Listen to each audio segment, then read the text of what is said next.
सत साहेब बंदी छोड़ की अपार दया से, अपार कृपा से हम लगातार उनकी अनमोल वाणी पे विचार करते आ रहे हैं। उसी क्रम में जो हमारी विचार यात्रा थी वो अलग अलग विषयों पर चल रही थी। उन विषयों में से महाराज जी ने अनेकों अनेक संत महापुरुषों की बहुत महिमा गाई है, साधु महापुरुषों की महिमा गाई है। उनमें से भगत नामदेव जी की महाराज ने अपार महिमा लिखी है। भक्तमाल शब्दी में महाराज जी ने नामदेव जी की दो लीलाओं का वर्णन किया और अनेकों जगह है। हम ब्रह्म वेदी में भी पढ़ते हैं तो वहां पर भी नामदेव जी का महाराज ने जिक्र किया। सुल्तानी बाजित फ्रीदा पीपा परचे पाइया, देवल फेरिया गोप गुसाई, नामा की छान छिवाई गौ जिवाई, गनिका चढ़ी विमान में सदना बकरे को मत मारे पहुंचे आन निदान। यहाँ पर भी कहा देवल फेरा गोप गुसाई, नामा की छान छिवाई गौ जिवाई, गनिका चढ़ी विमान। तो यहाँ पर भी महाराज ने नामदेव जी की तीन लीलाओं का वर्णन एक ही पंक्ति में कर दिया। तो उनका विस्तारित थोड़ा सा विस्तार करते हैं। जो भगत नामदेव जी थे ये छिंपा जाति के थे। कपड़े बुनने और रंगाई करने का इनका काम था। इनका जो स्थान है वो पुंडरपुर नामक सतारा जिला महाराष्ट्र में है। इनका जन्म जब हुआ तो कहते हैं चारों ओर बहार छा गई। बचपन से ही इनके अंदर जो थी भक्ति की ललक थी, भक्ति की चाहना थी। जब इनके पिताजी भक्ति करते थे, इनके दादाजी नानाजी भक्ति करते थे, ये पास होते थे तो इनमें बड़ी उत्कंठा होती थी कि मेरे को भी मौका दिया जाए। जब बालक कुछ बड़ा होने लग गया तो अपने दादा से, नाना से, पिता से कहने लगा, भाई जहां पर भी होता, नान के होता तो नाना से कहता, अपने घर पे होता तो दादा और पिताजी से कहता कि मेरे को भी पूजा करने का मौका दो, मैं भी इनको भोग लगाऊं विठल जी भगवान को। तो कहते हैं कि वो कहते तू अभी छोटा है, कोई नहीं, तेरे को भी तू नहीं आगे चल के सेवा करनी है। तो इसके मन में भी, नामदेव जी के मन में भी उमंग होने लगे भी कभी मैं भी मौका मिलेगा। जब बच्चा थोड़ा ठीक हो गया, ज्यादा हट भी करने लगा, भाई पिताजी मैं करूंगा सेवा, मैं करूंगा, जैसे बच्चे करते ही हैं। तो पिताजी कहने लगे भाई ऐसे बात सुनो, जब मैं कई बार जाऊंगा ना कोई काम से, व्यापार से, तो तुम पीछे जो है ठाकुर जी की सेवा करनी है और सेवा अच्छे से करनी है। इसके लिए तुम है ना पहले पूरा सीख लो, ठाकुर जी की सेवा में कोई कमी नहीं रहनी चाहिए।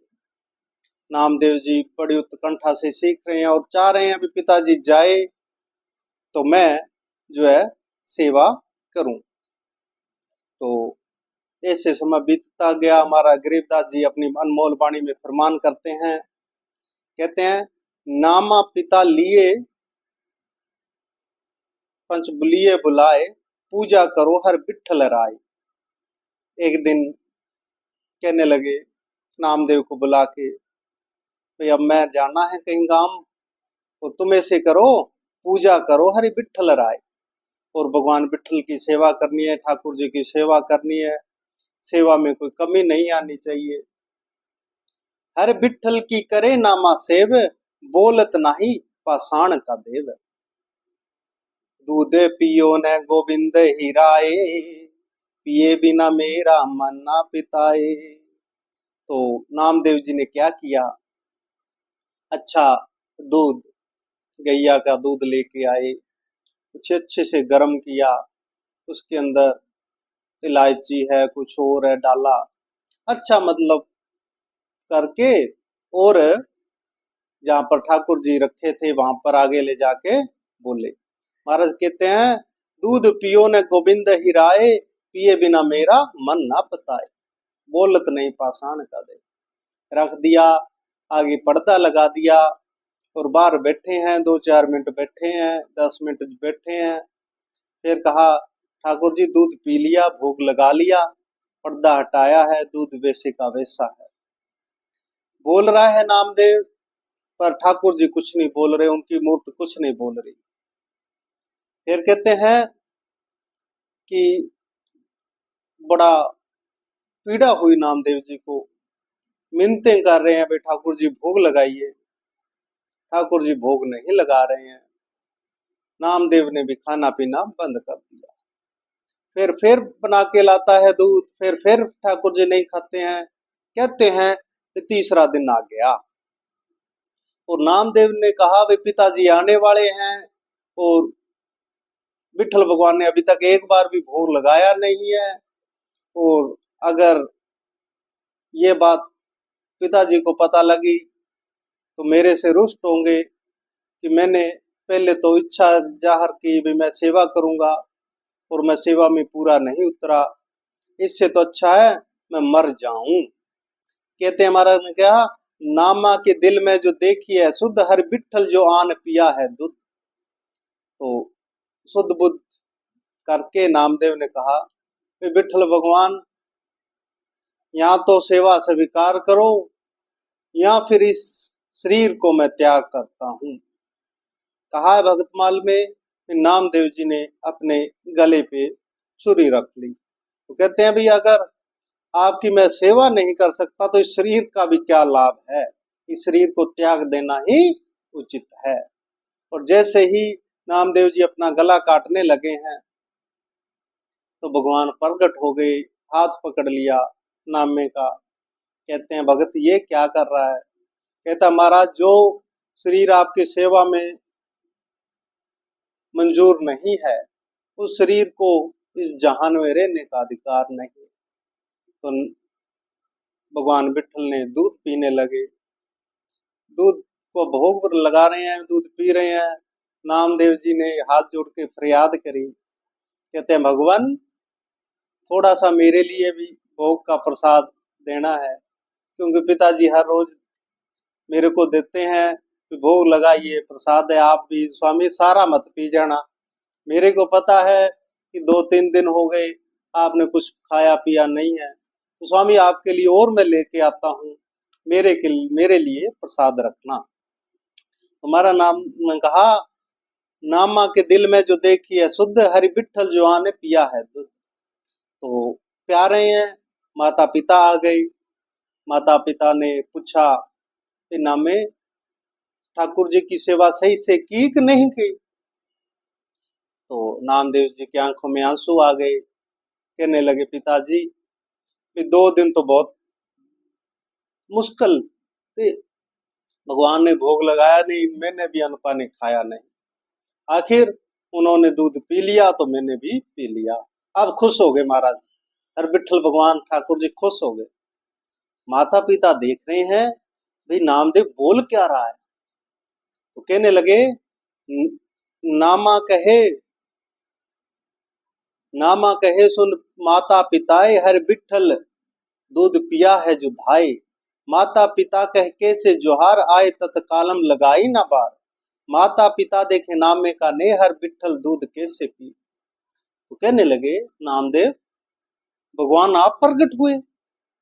कि हाँ हाँ मैंने देखा, मैंने उनके हाथ में कटोरा दिया और उन्होंने मेरे सामने दूध पिया, मेरे को प्रसाद मिला। वो कहने लगे, भाई हमें इतने साल हो गए, भगवान ने कभी दर्शन नहीं दिए, इस बच्चे को दूध दे दिया, दूध पी लिया इस बच्चे का। तो कहने लगे, नामदेव तू झूठ तो नहीं बोल रहा? कहते, नहीं नहीं, मैं झूठ क्यों बोलूंगा, कि हमारे सामने दूध पिलाओ फिर हम मान जाए। दूध कटोरा लिया माता हाथ है, चाल्या पिता नामदेव के जो साथ है। दूध पियो न गोविंद गोपाल है, माता पिता भरम तोरो न जाल। कहते हैं, माता दूध का कटोरा ले आई, पिता साथ में हो लिए, फिर चलो नामदेव पियाओ दूध।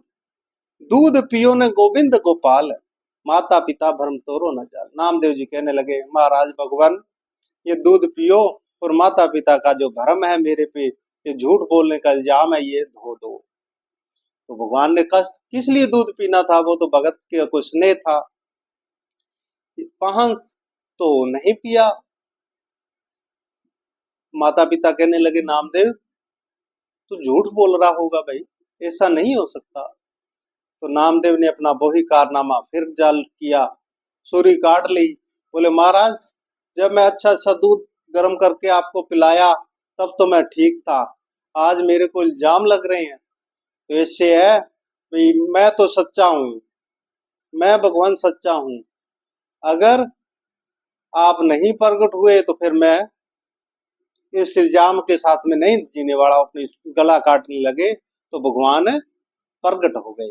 महाराज गरीबदास जी ने लिखा, पहन से परमेश्वर होई, मात पिता खड़े देखे जो जोई, दो कर पकड़े कटोरा कसी से, दूध पीवे हर बिठल ही से। माता पिता का जो मेटा संदेह है, पिया दूध बिठल जो नामा स्नेह। कहते हैं कि भगवान ने दूध का कटोरा हाथ में ले लिया और पीने लगे, और पी के माता पिता के सामने पिया। उनको यकीन हुआ कि नामदेव धन हो तुम, तुम्हारी भक्ति धन है, तुम्हारा प्रेम धन्य है, तुम्हारा समर्पण धन्य है। फिर नामदेव जी की कृति फैलने लगी, नामदेव जी भक्तों में शुमार हो गए, प्रसिद्ध हो गए। तो एक बार मुसलमान राजा ने इनको बुला लिया, कहने लगे हमने आपकी कृति सुनी है। पहले तो ये गए नहीं, फिर जब ज्यादा हुए तो उनको जाना पड़ा। तो वो कहने लगे नामदेव हमने सुना है भगवान तेरे सामने प्रकट होते हैं, अल्लाह तेरे सामने प्रकट होते हैं, तो यहाँ तो कोई चमत्कार दिखाओ और यहाँ फिर मरने के लिए तैयार हो जाओ। तो कहते हैं एक गऊ जो है काट दी गई इनके सामने, और वजीर ने कहा कि नामदेव सुबह तक का टाइम है, अगर ये गाय जिंदा हो गई तो ठीक, नहीं तो तेरे परिवार समेत काट दिया जाओगे। तो शाम की वार्ता है, गौ काट दी गई। नामदेव जी भगवान को याद कर रहे हैं, भगवान का कीर्तन कर रहे हैं। उस समय का एक शब्द गुरु ग्रंथ साहब जी में नामदेव जी की वाणी में अंकित तो बहुत प्यारा शब्द है। माता भी आके कहने लगी भी नामदेव तूने ये क्या किया, अगर सभी में तेरे को वो परमात्मा नजर आता है तो तुम बोल दे कि मैं तो अल्लाह को ही मानता हूँ। तो नामदेव जी ने वहां पर बहुत प्यारा शब्द बोला, ना तू मेरी माई ना मैं तेरा बलूंगड़ा। भाई अगर माता तू मेरे को अपने धर्म से हटने को बोलती है तो तू फिर मेरी माता नहीं।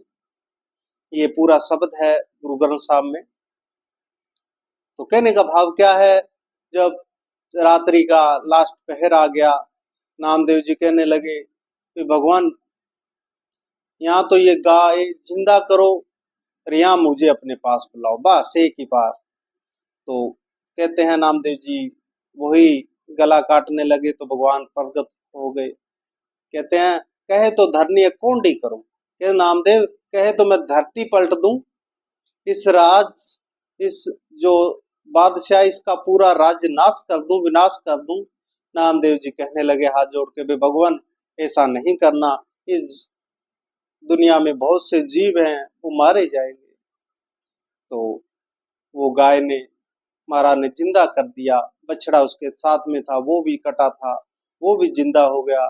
बच्चा दूध पी रहा है, गौ माता का दूध निकाला गया है, ना में भरी है जो देग देग भर दी दूध की, और फिर वो दूध सबने पिया, नामदेव जी ने पिया, और नामदेव जी वापस आने लगे। वापस आने लगे तो बादशाह ने सोचा अब इनका कुछ मान सम्मान किया जाए। तो उस मान सम्मान करने के लिए बादशाह ने इन्हें एक स्वर्ण जड़ित सिंहासन दिया। तो ये पहले तो इनकार करते रहे, फिर ज्यादा कहा तो ये कहने लगे ठीक है मैं इन पे ठाकुर जी को विराजमान करूंगा। ये लेके चले, रास्ते में सोचा भाई ले तो आया वहां से और ये ठीक नहीं है, और इन्होंने उस सिंहासन को कह लो नदी में बहा दिया। जब ये घटना बादशाह के सिपाहियों ने देखी तो उन्होंने जाके बादशाह के कहा कि बादशाह, नामदेव ने तो आज ऐसा काम कर दिया। बुलाया गया नामदेव जी को फिर आदर से। बादशाह हाथ जोड़ के बोला, भाई नामदेव जी, जो आपका सिंहासन आपको दिया था ना, वो बहुत सुंदर बना था, और हमारी रानी बोल रही है ऐसा ही एक सिंहासन और बनाया जाए, तो आप वो बता देते, वो दिखा देते, तो वैसा ही एक और बनवा लेते। तो नामदेव जी कहने लगे, भाई ऐसे है, फिर नदी के पास ही चलते हैं, वहीं पर बात बनेगी। और नदी के पास जाके नामदेव जी अंदर से नदी में घुटनों घुटनों पानी तक गए, और अंदर से पानी में से पकड़ पकड़ के सिंहासन बाहर निकाल रहे हैं। तो राजा से पूछ रहे हैं, भाई तेरा कौन सा है इनमें, तूने कौन सा दिया था देख ले और वैसा ही बना दे। तो बादशाह ने इनको बारंबार प्रणाम किया। फिर एक बहुत बहुमूल्य घटना इनके साथ में घटित हुई। तो एक समय नामदेव जी जो है भोजन बना रहे हैं, भोजन बनाते बनाते ध्यान भक्ति में मगन थी ये तो हर समय। तो वहां पर एक कुत्ता आया, कुत्ता रोटी उठा के भागने लगा। तो ये पीछे पीछे ये भी दौड़ने लगे कि स्वामी रुक जाओ, ये रूखी रोटी है, इसे मत खाना, स्वामी इसे मत खाना, ठाकुर जी, विठल जी, भगवान इसे मत खाना, मैं घी लगा देता हूँ फिर आप खाना। और ये उनके पीछे पीछे दौड़ रहे हैं। आगे जाके भगवान प्रकट हुए, कहते नामदेव तूने मेरे को पहचान लिया? तो नामदेव जी कहने लगे, भगवान आप किसी मर्जी रूप में आ जाओ, मैं आपको पहचान लेता हूँ, आपकी कृपा है, आपका स्नेह है भगवान, मेरे को तो सभी रूपों में सिर्फ और सिर्फ आप ही दिखाई देते हो। ऐसे ऐसे अनेकों अनेक लीलाएं हुई।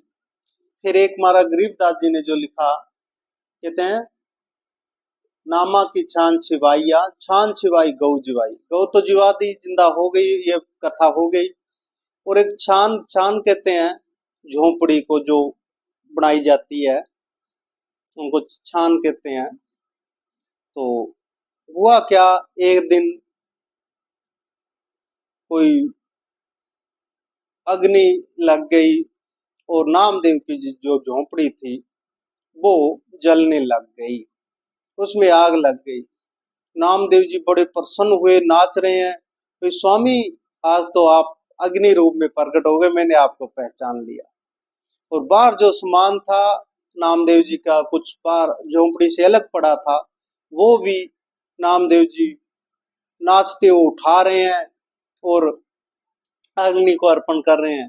कहते हैं, हे भगवान आज इसका भी भोग करो, इसको भी अपने में शामिल करो, इसको भी शामिल करो। तो उनको अग्नि में अपना परमात्मा ही नजर आ रहा था। अग्नि शांत हुई, परमात्मा प्रकट हुए, हंसने लगे नामदेव, आज अग्नि में भी पहचान लिया? कहते भगवान आपकी कृपा है, कर चरणों में पड़ गए। तो भगवान ने कहा फिर ऐसे कर। नामदेव जी सो गए। तो वहां पर जो जल गई थी इनकी झोपड़ी, तो पहले वाली तो अग्नि में, तो वहां पर भगवान ने एक नई झोपड़ी बनाई, अपने हाथों से छान छिवाई, वो झोपड़ी बनाई। और बनाई बहुत सुंदर झोपड़ी बनी। दूसरे दिन दूसरे लोग देख रहे हैं, नामदेव जी से पूछ रहे हैं, नामदेव ये झोपड़ी कौन कारीगर आया, बहुत प्यारी झोपड़ी बनाई है, इतनी प्यारी तो हमने कभी झोपड़ी बनी देखी नहीं, कहीं पे देखी नहीं, ऐसी छान तो हमने कभी देखी नहीं, इतनी प्यारी है। तो भाई किस मिस्त्री से तूने ये काम करवाया है, तुम उस मिस्त्री का, उस मजदूर का नाम बताओ, हम उससे ही अपना जो है, हम अपनी भी झोपड़ियां बनवाएंगे, अपनी भी छान ऐसी ही बनवाएंगे। नामदेव जी हंसने लगे, कहने लगे, ये तो मेरे हर विठल भगवान की अपार दया है, उनकी लीला वही जानता है। तो इसी प्रकार एक दिन नामदेव जी पंढरपुर में भगवान पुंडर भगवान के दर्शन करने के लिए मंदिर में जाने लगे। तो इनके जो है जोड़े भी साथ में थे। तो वहां पर बाकी भक्तों ने इतराज किया, भाई ऐसा नहीं हो सकता, भाई जोड़े के समेत मंदिर में कोई प्रवेश करे तो ये तो अशुद्ध है, नीची जाति का, इसलिए इसे मंजूर नहीं करेंगे। तो फिर हुआ क्या, नामदेव जी उस मंदिर के पीछे जाके भजन कीर्तन करने लगे, याद करने लगे परमात्मा को, उनकी स्तुतियां गायन करने लगे। और कथा में आता है कि जो देवल फेरा, वो मंदिर जो था वो पूरे का पूरा घूम गया और इनको जहां पर बैठे थे पीछे पीछे इनको दर्शन दिए। तब से वो घुमा हुआ ही माना जाता है, आज भी उल्टी दिशा में वो मंदिर खुलता है। तो ये ऐसे ऐसे नामदेव जी की अनेकों अनेक लीलाएं हैं। उनकी अनमोल वाणी भी बहुत ज्यादा बहुमूल्य है। तो उस वाणी पर भी हम विचार करेंगे, उनकी अनमोल वाणी भी हमारे पास संपूर्ण जितनी भी है उस सारी पर हम अलग अलग से विचार करेंगे। और इनकी नामदेव जी की गिनती जो है, भारत के सभी जो संत महापुरुष हुए हैं, भगत शिरोमणि हुए हैं, उन शिरोमणि भक्तों में से नामदेव जी भी एक महान महान भगत हुए हैं। ऐसे महान भगत को बारंबार बारंबार बारंबार प्रणाम करते हैं।